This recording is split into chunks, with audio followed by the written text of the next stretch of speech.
అధికారంలో ఉన్నాం. అధికారంలో ఉన్నప్పుడు ఇటువంటి సందర్భం వస్తే మాట్లాడే ధైర్యం ఉన్న గతంలో చేసిండ్రా అధ్యక్ష? ఈరోజు ధైర్యంగా మాట్లాడతలేమా?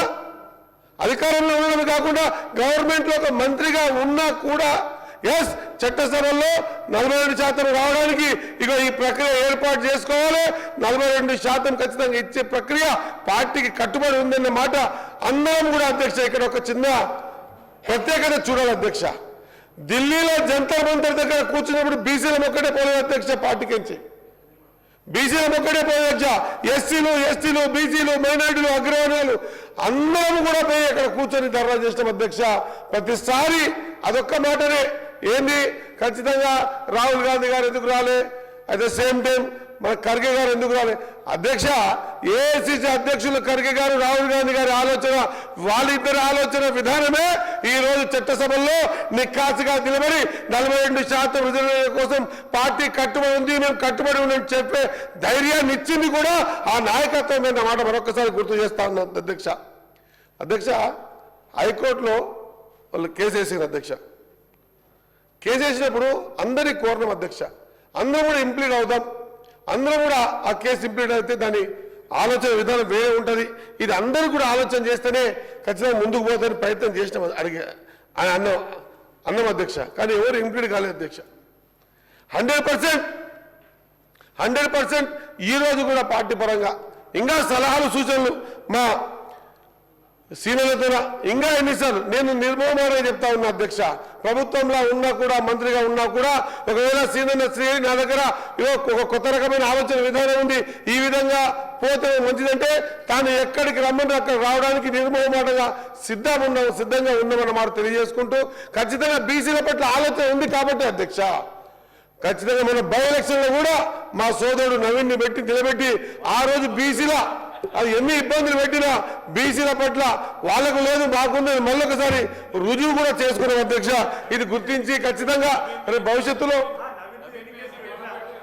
నవీన్ మీద ఎన్ని కేసులు పెట్టినా నవీన్ గెలిపించుకునే ప్రయత్నం చేసినాం. ఇంకొక మాట చెప్తాను అధ్యక్ష, దయచేసి ఒక్కటే ఒక నిజమైన మాట ఆత్మసాక్షి చెప్తున్నా అధ్యక్ష.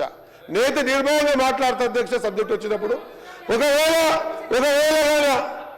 ఎవరి సలహాలు సూచనల మేరకు ఎవరో ఏదో ఆడిపిస్తే ఆడిటే విధానం మీకు మాకు ఎవరికి ఉండొద్దు.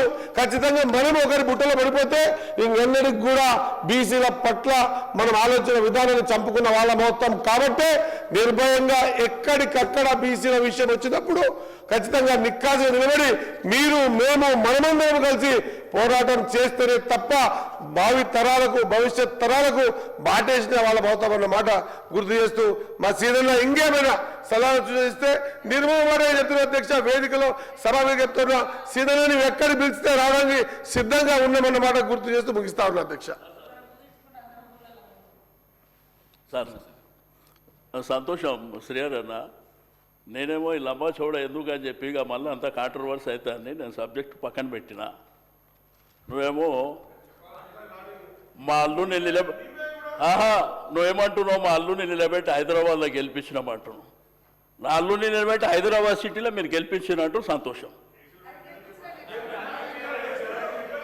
అంటే నేను చెప్తుంది అర్థమైతే లేదు. రెండోది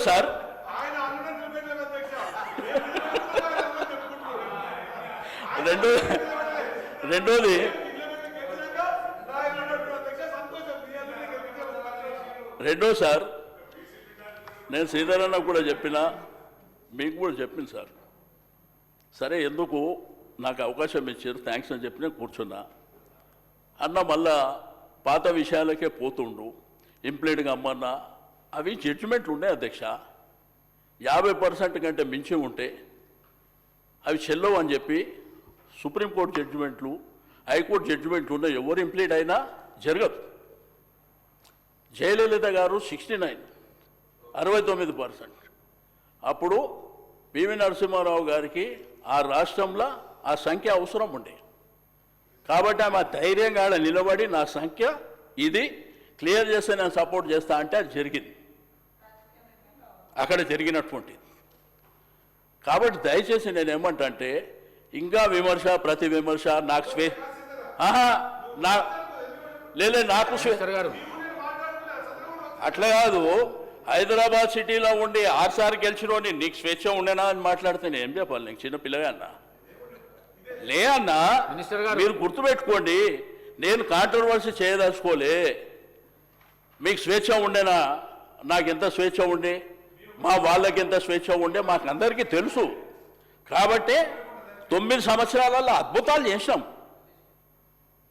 కాబట్టి దయచేసి నేను 9th షెడ్యూల్ పక్కన పెట్టండి, అది జరిగేటప్పుడు జరుగుతుంది, పోరాటం చేస్తాం, బలమైనటువంటి ఉద్యమాన్ని కూడా నిర్మిస్తాం, అది వేరే విషయం.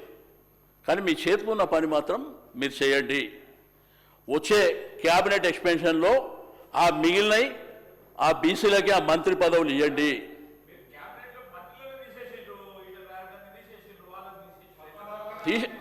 తీసే శ్రీధరన్న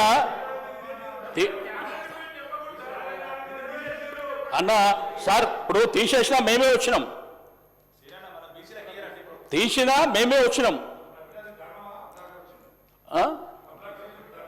కాబట్టి అదే తీస్తే కూడా మేమే వచ్చినాం సార్. ఇదంతా రెగ్యులర్ ప్రాసెస్ గవర్నమెంట్లల్లో.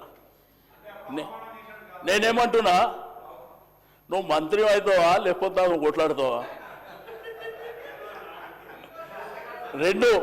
2 సంవత్సరాల 4 నెలలు నా 2 మంత్రి పదవులు ఉంటే మా వాళ్ళ గౌరవం పెంచుకుంటుంటే ప్రజలకు మేలు జరుగుతుండే అనేది నేను కోరేది అధ్యక్ష.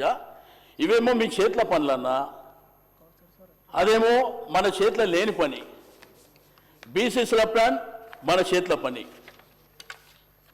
రెండోది ఫీజు రియంబర్స్మెంటు మన ఖజానా పని. 20,000 కోట్లు అది మన చేతిలో పని. 42% మన చేతిలో లేదు.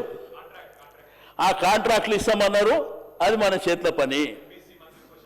ఎంబీసీ మంత్రిత్వ శాఖ కూడా ఏర్పాటు చేస్తా అన్నారు, అది మన చేతిలో పని. కాబట్టి అవన్నీ చేయాలని నేను కోరుతున్నా. అంతకుమించి మీరు చెప్పినయే మీరు కామారెడ్డిలో చెప్పినటువంటి నేను చెప్తున్నా.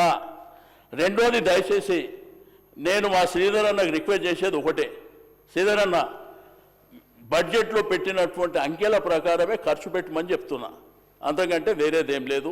ఎందుకంటే మన వాళ్ళు నిన్న మీరు 12,000 కోట్లు అన్నారు, వాళ్ళు నిజమే వస్తాయని అపోహ. కార్పొరేషన్లు, రెండోది మన ఎంబీసీ కార్పొరేషన్లు ఉన్నాయి, బీసీ కార్పొరేషన్లు ఉన్నాయి, అక్కడ రూపాయలు ఏమంటారు వాళ్ళు పాపం. కాబట్టి దయచేసి మా ఈ డిపార్ట్మెంట్లన్నీ మా పొన్నం ప్రభాకర్ అన్న చూస్తుండు అన్న, అందరూ వచ్చి నేను ఎత్తి మీద కూర్చుంటారు, గుర్తుపెట్టుకో. Thank you sir.